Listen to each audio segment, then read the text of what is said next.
This book helped me to think different about discipline and how to do the things and trust the process and only act and do the things. It helped me to think different, and now I think that I have to do the things when I have to do, and do the things in the morning because I have more time, and don't procrastinate, and well, things like that. My rating is very similar to yours. I also, the way it impact me, I would give between 7 and 8. The thing is, I have read a lot of the books very similar to this. So it's already in me. You know, I've been reading a lot of those books about the discipline and the habits and the routine. So it was the way it was written. It was refreshing. So it's definitely an 8. And overall, I would give 8 as well. I like the way they mentioned that it's all start with physical. You know, you need to have a strong body, exercise, to be able to feel better, and because you physically feel better, you're also gonna make better decisions, and you're gonna perform better. It's also talks about don't judge, test yourself, and be disciplined with your routine. Wake up early, like you also mentioned. It's very important to be disciplined with your routine and do the things that you're supposed to do. I think it's very important for any person that want to succeed, need to have a discipline in everything they do. Mostly, with the routines that they establish, it's all reflecting on everything they do. Yeah, I remember that I read, you have to be strict only with yourself and tolerant with others. And I think that is important because we have to be focused in what we want and what we have to do to be better. And Right. so it's very important to be disciplined. Correct. I think everything surrounds with the discipline, your personal life, your work, your business, your family. They also talked about balance, balance everything. I think it's also very important in order to be, in my opinion, in order to be happy and fulfilled, you need to have your life balanced. So everything needs to be taken care of. Your family, your health, your finances. So it's a constant work. It's not easy, but like they also mentioned in the book, just everything being easy, you're never gonna grow. You're never gonna feel fulfilled because it's all easy. In the struggle and sacrifice, it's where the true fulfillment is. Yeah, and the book talks about confidence, and I read that the way that you can grow and the way that you can be better is having confidence, and the confidence comes from discipline. So I don't know how to say it, but for me, this book explains the way that we have to live. Not only discipline in all and focus your life in discipline, but you have to work in what percent you can be disciplined and work in that. Right. And it's also mentioned, which I also think is very important, is when something doesn't go the way you want it, like, I don't know, you lack slack and your routine, something happened that it just doesn't go the way you want it. It's not an excuse to not continue doing it. You know, it's important for you to continue doing it. Doesn't matter. Don't punish yourself. And now because you didn't do it, then you don't want to do it at all. Don't use that as an excuse to not following through. I think there are a bunch of learnings along the way. The first chapter that is actually read by the founder of and the author was great, and I was like, oh my god, if the entire book was read by him, that would have been even like 10 times better. But again, 10 10 10 for me. 10 10 10. What will be your biggest takeaway? Kind of like the perspective it gave me, understanding that building something big first takes a long time, and second, I mean, you should expect a lot of problems to come your way, and you need to understand that that's okay and that's part of the game, and you just need to keep pushing along. You know, there were many times where he almost didn't make it, and sometimes when something like that happens to me, I've found, like, in the first couple of times, now I'm kind of like getting better at it, but in the first couple of times I was like, is this supposed to happen? But yeah, you know, it's supposed to happen, and you just learn to deal with those things better through time. And just seeing all the obstacles he had to overcome was a good reminder of that. The book is definitely, for me as well, is a 10 10 10. I love the book. I love the way the story, it seems not even real, but it's his story, you know, and you understand how hard the things are. It's not everything is just easy going, you know, and a lot of ups and downs. I mean, the way it was written, easy to read, you know, it's very like nice language, nothing complicated. I think the way it impacted me as well, I would give a 10, but it's a different impact. You know, it's not like, or I'm going to do something because this was, he did it this way, but it was more of understanding the whole world of building a company, struggles, luck. I think is very important. And I think he was very lucky in many cases. Yeah. I was also amazed about the lawsuit that they had, the fight that they had with the other brands. It's, you know, it's real life. That's the way it is. But we never think, when we just, like, let's say in our all like small world, we don't imagine that the big boys like them, Nike or Adidas, they happens same thing, you know, it happens to them as well, and they have to fight it, and they have a lot of ups and downs, and businesses who thrive and surpass that, those are really like stay for a long time. It's a great story, and it's inspiring.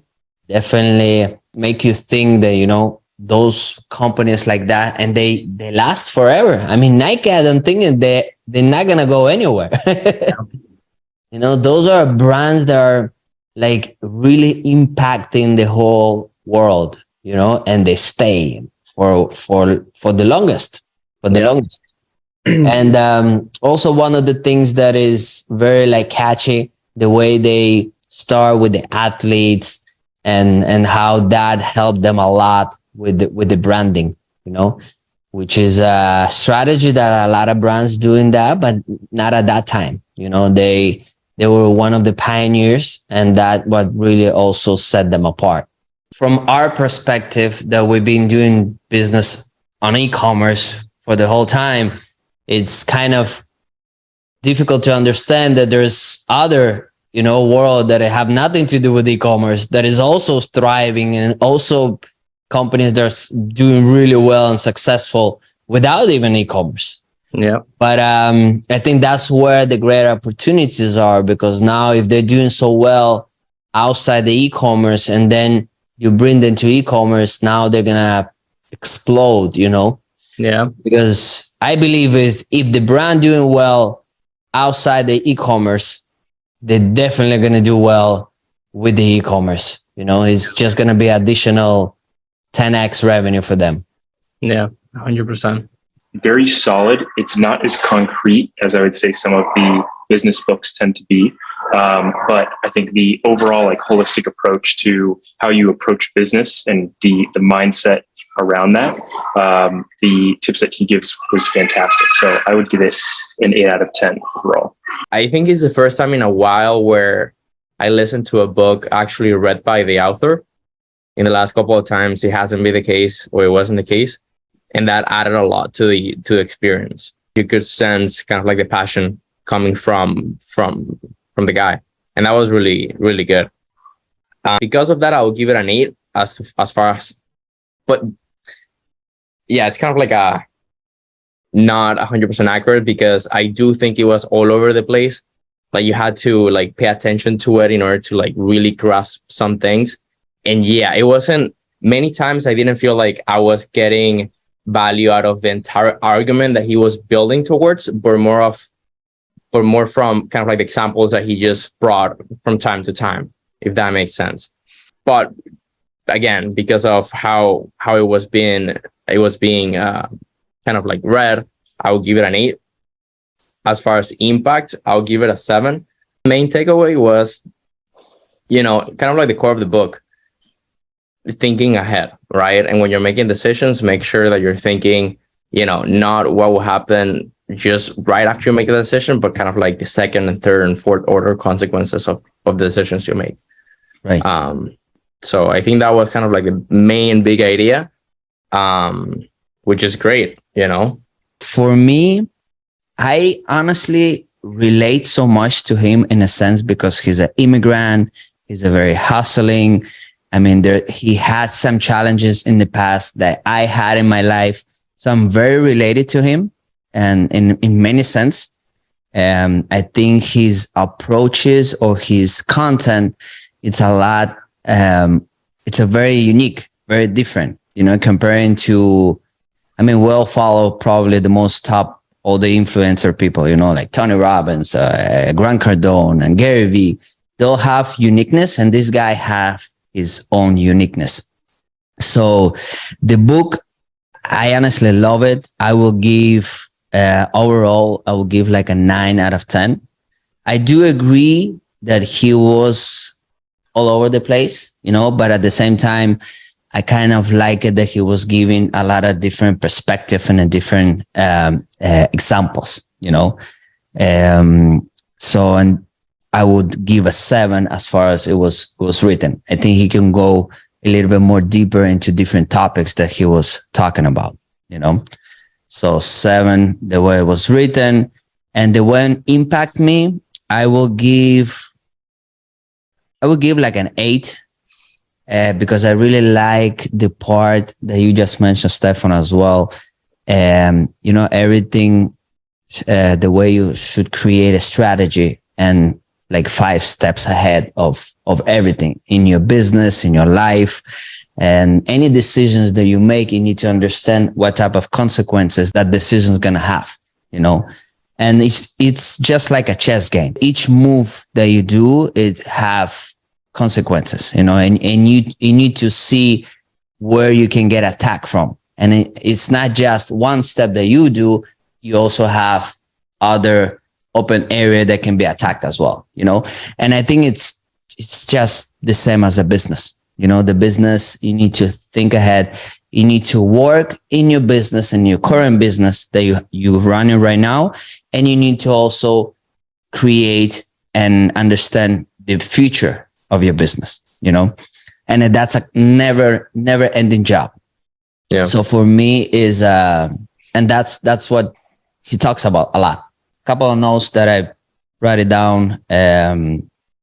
Invest in your employees, which I think it's a great tool that everyone should use. If you guys have employees, always trying to find a way to invest in them. It's not only money, it's education, it's in their passion, it's in so many ways that you can invest in your own employees, in your own team, that will tenfold back to your business.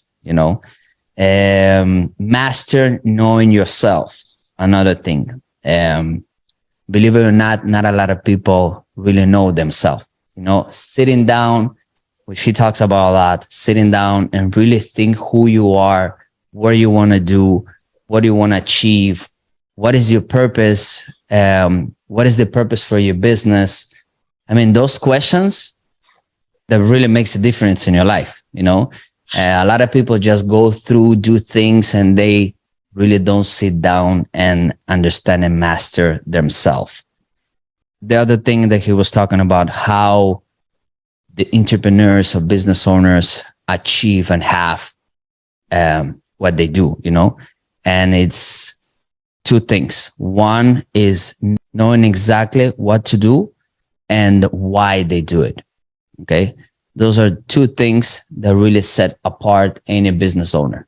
I like the book in some parts. Okay. So, and I would like to mention some of them.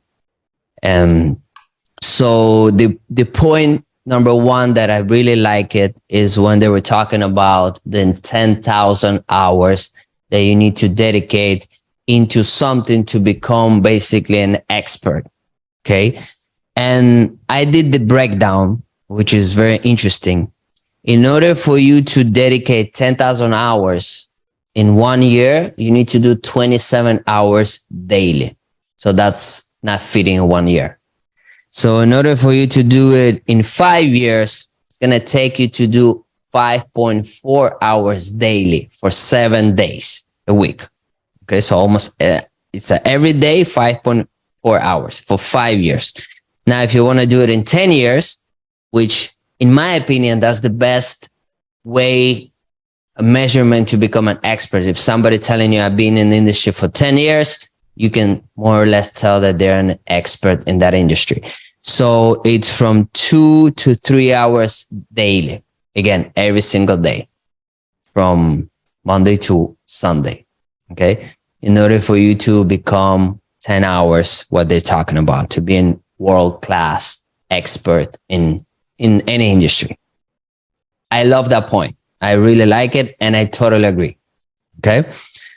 The other point that we're talking about is deliberately practice. So basically, not only doing the 10 hours, just spending the 10 hours, like, but actually doing the work and doing sometimes not what you like, but a lot of times what you don't like. That's when you grow, making mistakes. Again, within the industry or whatever you want to become an expert in. So you have to be really dedicated time, So if we're talking about we want to do 2 to 3 hours, it have to be 2-3 hours daily, very dedicated to that industry to understand what's going on. Example that they were putting, not just replying emails and being in your social media for 2 or 3 hours a day. It's actually putting the work, understanding more and learning more about what you're doing. Okay. So that's point number 2. Point number 3, it's not how good you are. It's how good you want to become.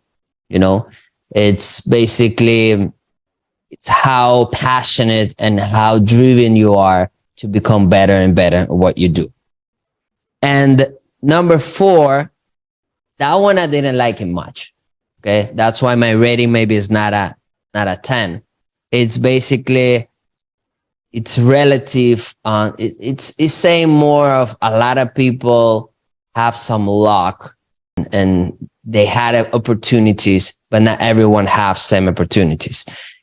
Overall, I think it provides me with a lot of information. Before I read about this kind of habits or mindset here and there, but this book is like the many segments putting together to make a big picture. And for me, when I think about habit, I usually think about something really small, a little bit every day, repeat it, and we do it like without any kind of, we just do it automatically because it Right. has become a habit. But in this book, he wrote about habit in a bigger picture. Like it is Right. not just habit; it is also the mindset. It is also about the about many things, not just habit, and we have to turn them into habit. So this book, I think if I rate it over 10, I probably rate it 9 over 10. It's not really like oh, I have to be back to the book all the time. It's not really interesting in terms of something like a story or a fiction book or something, but this is really good, and I think I can learn a lot from it, and it can gather everything, putting everything together. So I when I read about one habit, I start thinking about other thing I heard before, I learned before, I read before. So yeah, that's I would start with my understanding or my whole perspective on habits. yeah. I think they are one of the most important things in your life. Okay. I think good habits can sharp and make you ultra successful and help you in life tremendously. At the same time, bad habits can damage your life very, very bad. Okay. So one of the things is that I like, one of the lines is the cost of your good habits, it's in the present. The cost of your bad habits, it's in the future. Okay. So whatever you do in the bad habits, it's affecting you in future all the time. Yeah. There's no mercy in that. You know, it's always going to catch up to you. It can be in health, it can be in finances, it can be with your family. Any bad habits that you create in life, and you know which those are, okay? It eventually affects your whole life. At the same time, the good habits, whatever good habits you implement in your life, it affects you right away. The good things are affecting you right away. And in the future, even better, because if you stick with those habits, because not all of them are you implement and they're stick with you for whole life. You just implement them in the moment because you need them to do something. Let's say you need to exercise because you need to lose X amount of weight. But then you implement the habit of exercising, but not as hard, you know, because now you already lost the weight. And so on, you know, reading the good habits, exercising, it's a good habit. Eat healthy, it's a good habit. There's so many, it's a list on and on, you know, most of us know what are the good habits and what are bad. I personally have removed many of my bad habits. I would say 4 to 5 years ago, maybe a little bit even more. Like I used to smoke, I used to drink, I used to party, I used to do a lot of things that young people do, you know. But I understood that was my 20s, and I cannot continue those habits because we all know they're all bad. You know, smoking is bad, drinking is bad. So I start eliminating all of them, and my lifestyle completely changed because of that. You know, my way of even thinking, it's changed because of those removing bad habits. Plus, I add a lot of good habits, reading books, helping others as far as like, you know, we do different classes for entrepreneurs. This one of them, Entrepreneur Book Club, exercising, eating healthy, family time, which another, it's kind of hard to do the balance of life, but you know what is important, you know. So for me, out of those 7 habits, again, I like all of them.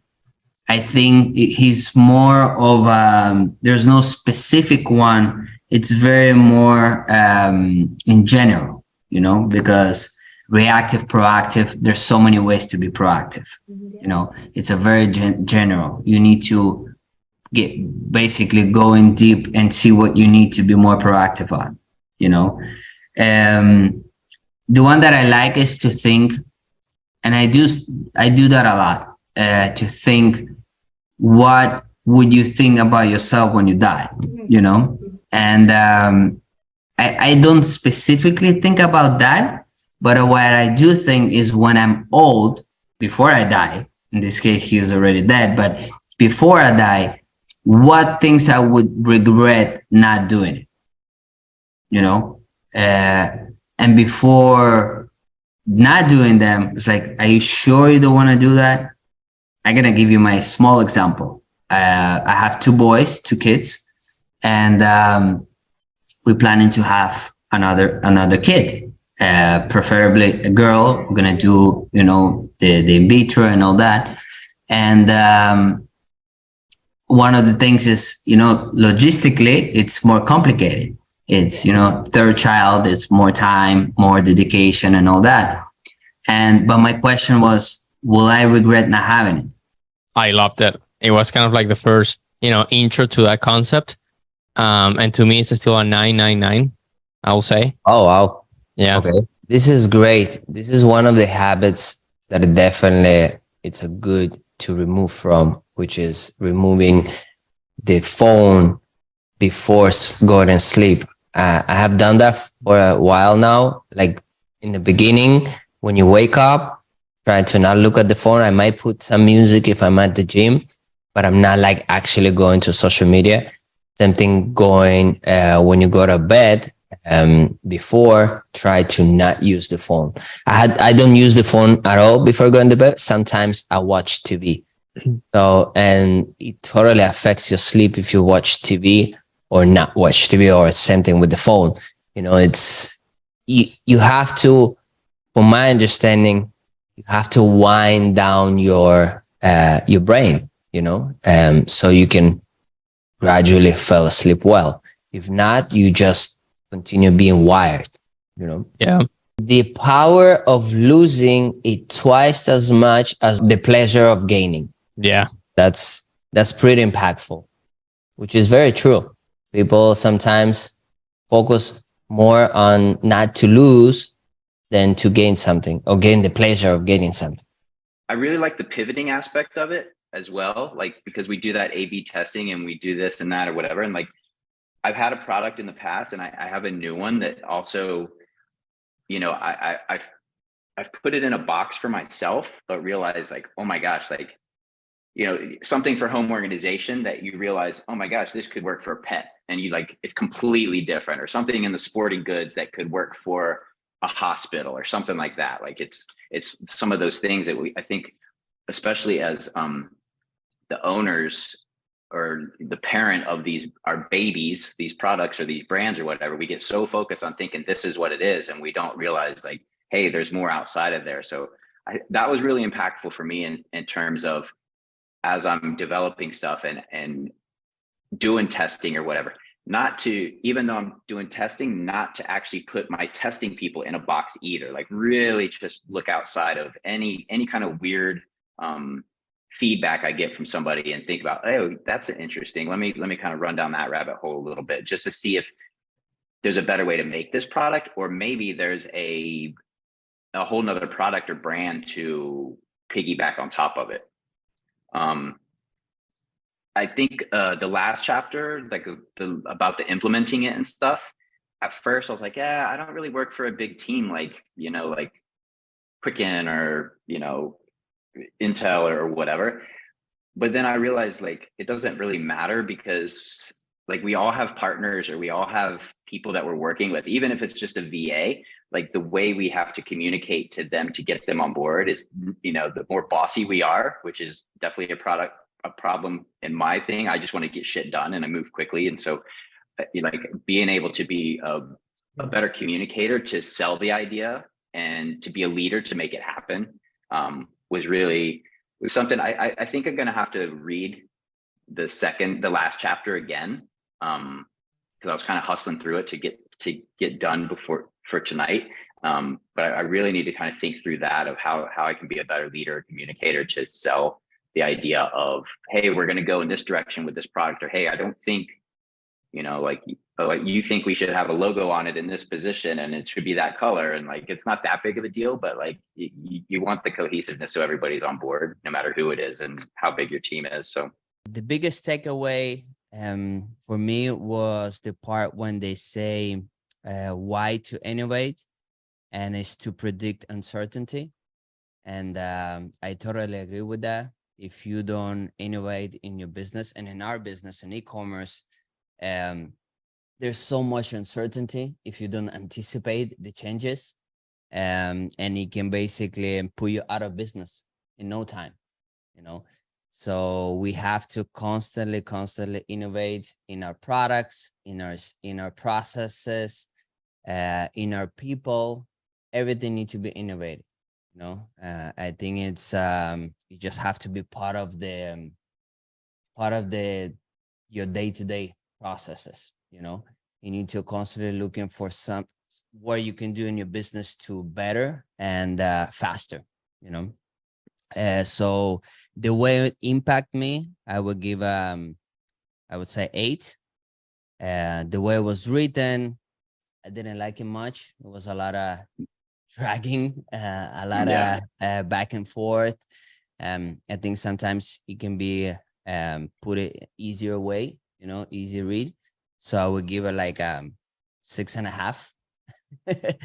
And the concept is great. I love the concept. I understand the concept, and I think it's important concept. Now the way it was written was just not sticky for me, and overall I would give a 7. So one of the things is also I like it. He says innovation should be a common practice in observing, questioning, experimenting, networking, and associating. I think all those 5 parts are very important in your business. Yeah, on that access too, I was just thinking, like, we talked about the pivoting and the innovate or the whatever, but like I think that's a really good point that you bring up, is as we're innovating and also looking for opportunities to pivot or to duplicate and without doubling the work, that protects us. So if we develop a product, but we have 2 kind of variations of it, maybe like one in pet and one in home organization or whatever, if one goes bad, we got the other one to back up. We're not completely out altogether. If 2 are going great, then that's super. But if one goes bad, then we have that protection on the other side versus just having all of our eggs in one basket, and our listing gets shut down or whatever it may be, that we have some backup. So that's I think developing that idea further based on what you said is it's very intriguing. Yeah, that's part of the diversification, to know. I think the book was amazing. This is the second time I'm reading it, and I really like it. The way it was written, I will give it 10. It's easy read. The guy really, it's easy to connect with the book. It's not a hard read. It's a really easy read. Overall, I would give 10 as well. Okay. And how it impact me, I would give like an 8. I mean, the content is really good. It's just, again, there's a lot of things that you already heard before. I will highlight few of them. One of them is be responsible for everything, the good and bad, meaning the mistakes you make or the success things that you do. You have to take the responsibility. Do not blame your team but yourself for misleading. Okay, so if something going on, in this case, he's talking about the business, you have to blame yourself, and you need to find what you did wrong so you can fix it. Okay, maybe you hired the wrong person, or you put the person in the wrong position. You have to find that mistake that you make as a leader. The enemy are coming from external, not internal. So that's like saying, focus on bad things that can happen outside. When you have a good team, he talks about a lot about the team. You know, for them, the team is everything. Okay. And I think in business, we can also relate. You know, if you have a good team, you can succeed and thrive in any environment. Good economy, bad economy, good business, not so good business, but with a good team, you can thrive. Prioritize and execute. And the way he said, I really like it, is when you get very overwhelming, okay, and we get a lot in the business because you're doing so many things, and sometimes it's a chaos. So you need to prioritize and execute. He gave us a couple of examples. I don't remember them exactly, but there was in situations where they were like, basically, you're gonna die, you're gonna leave, and you have to prioritize and execute in order to leave that situation, and everybody's alive. You know, so it's a very similar in the business. You know, you have to prioritize to go through that challenge that you have and execute. The more you understand the human nature, the better leader you're going to be. That's one of other things that I really like. So I think understanding people around you as your team or your customers, the better you understand the human nature, the better leader you're going to be. I really like that. So again, 10, 10, and 8. That's my rating. I like it. I think it's a good book. There's two things. So that kind of like idea of design thinking is something that also, I think that's why they invited him. Was like a key part of a lot of the classes that I attended back at FIU, related to like entrepreneurship. So it felt very natural kind of thinking about that in the context of figuring out what you want to do, even though we usually don't think about it that way. Like, for example, one of the notes that I have here is the idea of having those prototype conversations, or kind of just figuring out what is it that you think you want to do. And instead of just saying, all right, these are all the options that I have in mind, this is the one that I like best, I think I should just go out and dedicate the next 10 years of my life to doing this. Instead of doing that, like, go out, have a few conversations with people that are actually doing that thing, and validate a little bit more whether you think that's something that you would enjoy doing. And I think like that is worth reading this whole book, in my opinion. I love the book. Okay, there's a lot of parts that I love it. It's just, it's a little harder in actual life than just designing the life, you know, because there's a lot of things in life happens that are not by your design. Okay, so if everything were by your design, I think the life will be perfect, right? But it's not. So there's a lot of things that is out of your control. So that's a little thing that is always in my mind, you know. But in the sense, it does make sense. You know, you should try to do and be what you like to be, and have the job that you like to be in, and or have a business that you like to be in. And that's what it's more or less what it's about. And at the same time, there's a lot of people think that if they are entrepreneur, they're gonna be happy. No, that's what the book is about. But it's not necessary. There's a lot of people that are entrepreneurs and they're miserable, right? The other way around, there's people that study law and they are working in the law firm. All that examples that the book gives, you know, it's not me saying, I'm just interpreting what the book said. And and you work in the law firm and you also can feel really bad. You don't feel in the right place. You feel miserable, right? So it's a really the path that you can take, and it can be a wrong path. But in my opinion, and again, I could be wrong, you can always change the path.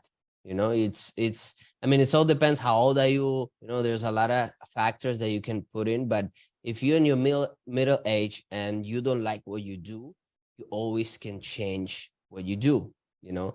Now, of course, you need to prepare for those changes. Okay. One of the things that I like, what he said is, you don't have to, which you talked about a little bit, you don't have to change right away and without any understanding what the other path is.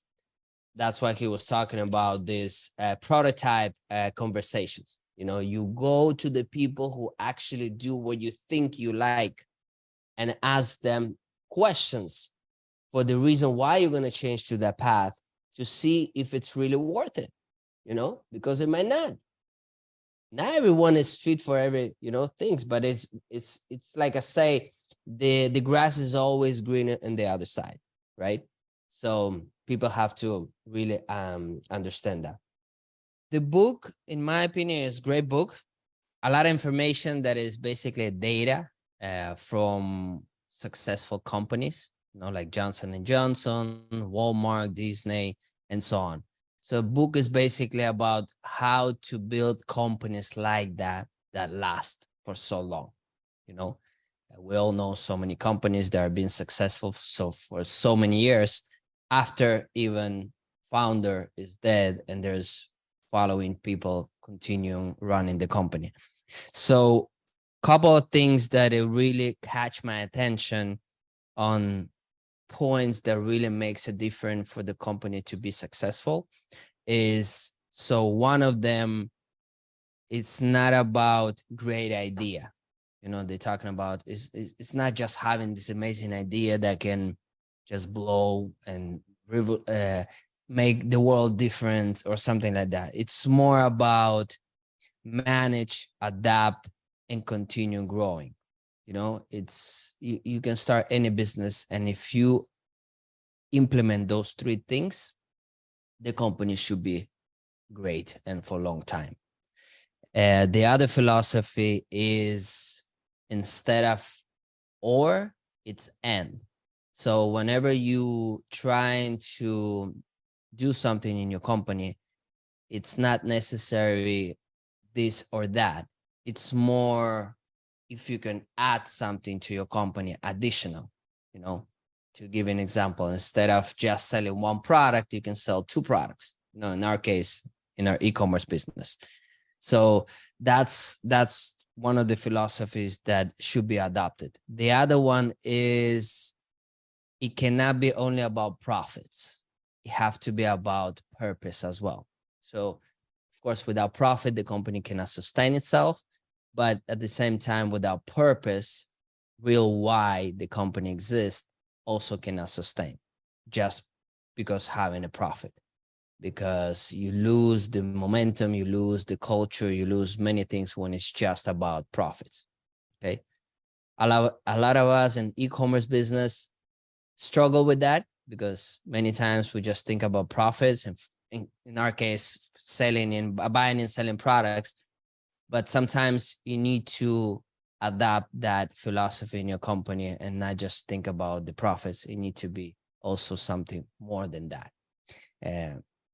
For instance, in my company, it's more about my team, because a lot of my team are from my family. So we're trying to make a very family business. What else? 5 driving forces that make the company successful. Big goals, cult-like culture, try many and keep what works, homegrown promotions. What they mean by that is, within your company, people who work should be promoted. Not like you just find somebody else outside and hire that person for the higher position without them working within the company. The last one is the end of the beginning. So you always start a new day like it was a beginning, not the end. You know? So my evaluation, like we usually do, one is how it was written. I give a 7. How it impacted me, I would say 7 as well. But overall, I would give an 8. in the topic. It was I think it was important topic. I think it's fairly simple. Like going from focusing on what is it that you're missing from, you know, what you who you want to be. Like you are where you are right now, and then there is that ideal version of yourself, and thinking about that gap of what you're missing, and going from focusing on that to focusing on the what you have achieved so far since you started. So I don't know, I've always focused mainly on that kind of gap of what is it that I'm missing to get to where I want to go. I also think that we as humans should always try to focus on enjoying the journey itself, not as much as the end of it, you know. Meanwhile, you enjoying the journey, you know, you have control of your happiness, you know, because if your happiness depends on the end of the journey, then it can be you can be very unhappy, you know, Yeah. because sometimes this things doesn't go your way, or you're never gonna achieve what you trying for, or something happens, whatever. So, but as long as you can enjoy the journey of getting the things that you want, I think that's where the sweet spot is. I like more when the books talks about more of discipline than happiness, you know. It's you cannot be all the time happy. It's just impossible, you know. But but being disciplined helps you to achieve things, and and be happy if you want. But being happy all the time, it's very hard. Yeah. It's just impossible, you know. It's now being successful, being disciplined, focus. Those things are kind of inclined more, you know. Again, happiness is very important, but it's just not the thing that should be always be focus on. Because if you just think about your happiness, then maybe you're just gonna be doing things that you're not supposed to be doing, you know. Yeah. Because if you're just gonna do things that makes you happy, like doing nothing's made me happy. Just want Yeah. to sit down home and not doing nothing. I don't like paying my bills. It doesn't make me happy, but I have to, you know. Yeah. So that's the only thing that I don't like, you know, the focus about happiness all the time.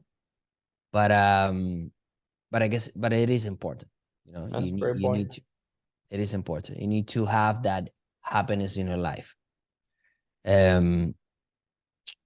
What I want to ask you a question is, what is your version of success? In your opinion, what success is the meaning? What is the meaning of success for you? I think that, well, you already touched on this, but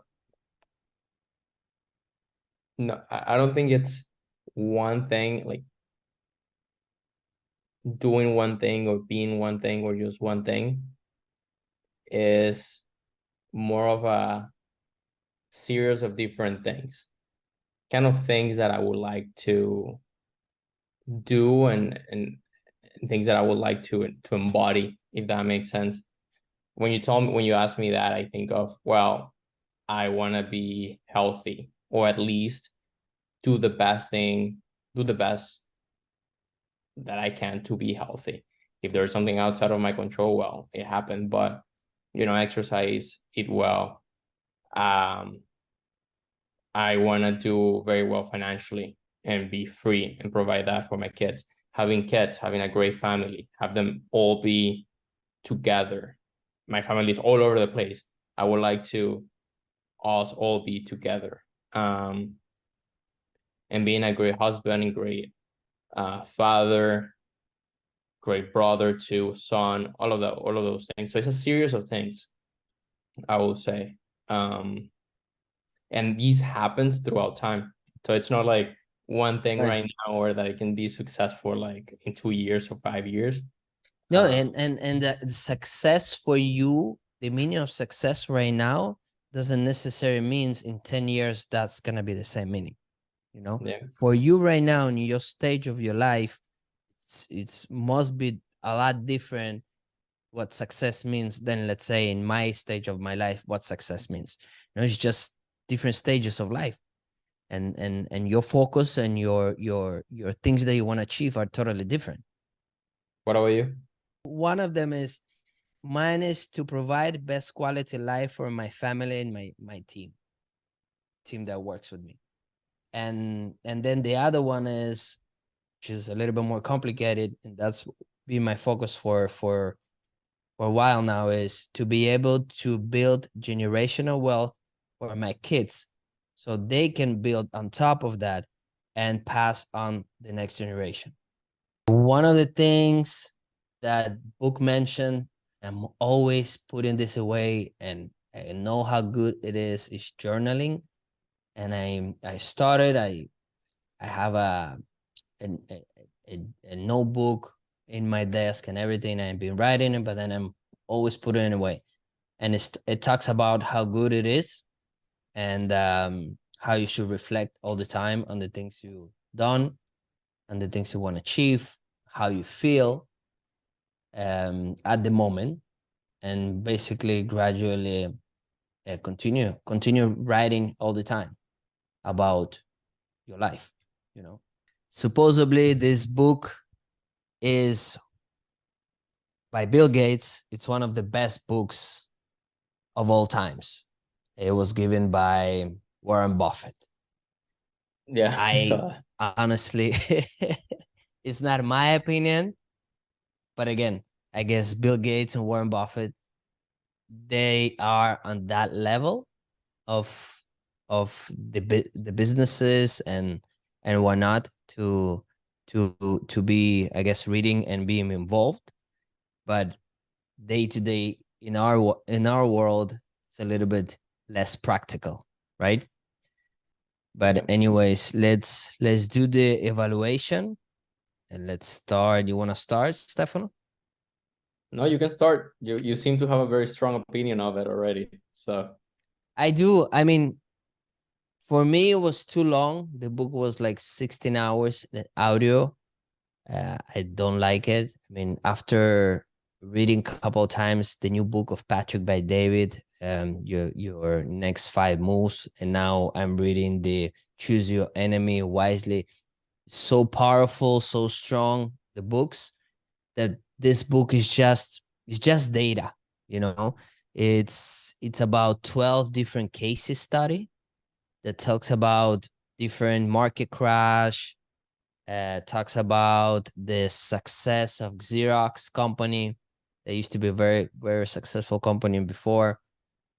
Talks about the federal income tax system, how it favors rich, how it's not favored the middle class or low income class. So, I mean, I didn't really get a lot from it, you know, because it's a lot of data, a lot of information about those things that I'm just mentioned, you know, but not something that I can say, okay, I like this and I'm gonna implement in my life right now or in my business right now. You know, I couldn't grab anything. So for me, the way impact, I'm just gonna give 5. The way it was written, it's also old book, right? So I gonna give it a 6, the way it was written. And overall, I will give a 5 as well. I'm sorry, Warren Buffett and Bill Gates. But again, I like books that I can honestly implement in my personal life, in my business, or with my family. You know, those are type of books, or at least grab something that I can really use it for my life. You know, yeah. I couldn't grab anything. To be honest, I did like it a little bit more. I did like the pieces. I thought it was gonna be really, really good.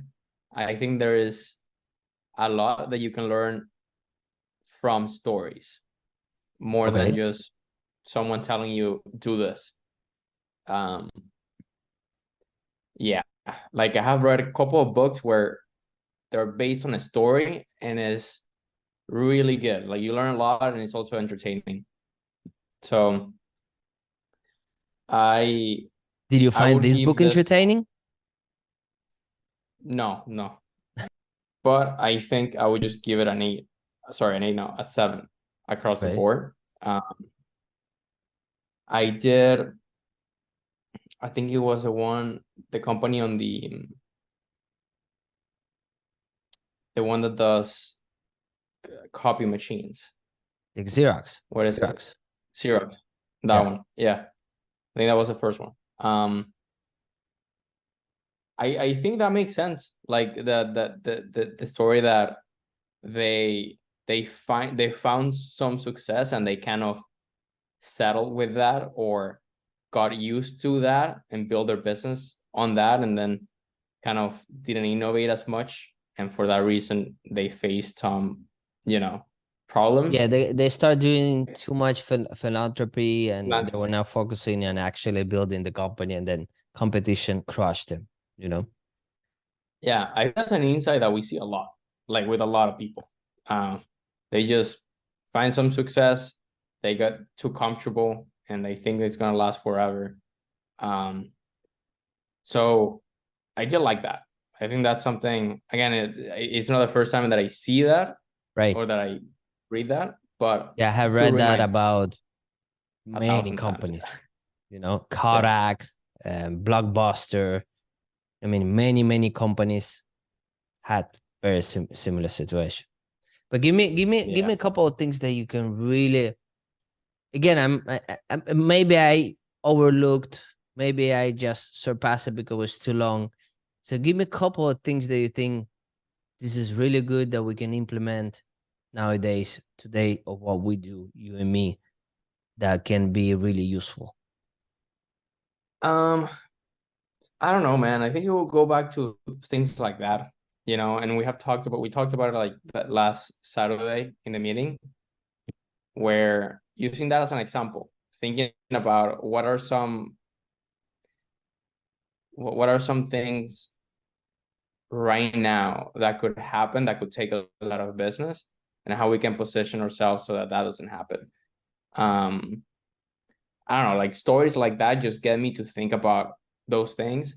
I wouldn't be able to tell you like something exactly, but I hear a story like that and I'm like, all right, well, what what are some things in the business that maybe I am getting too comfortable with, you know um so that's what I will say I was able to kind of like get from it. But yeah, that's about it.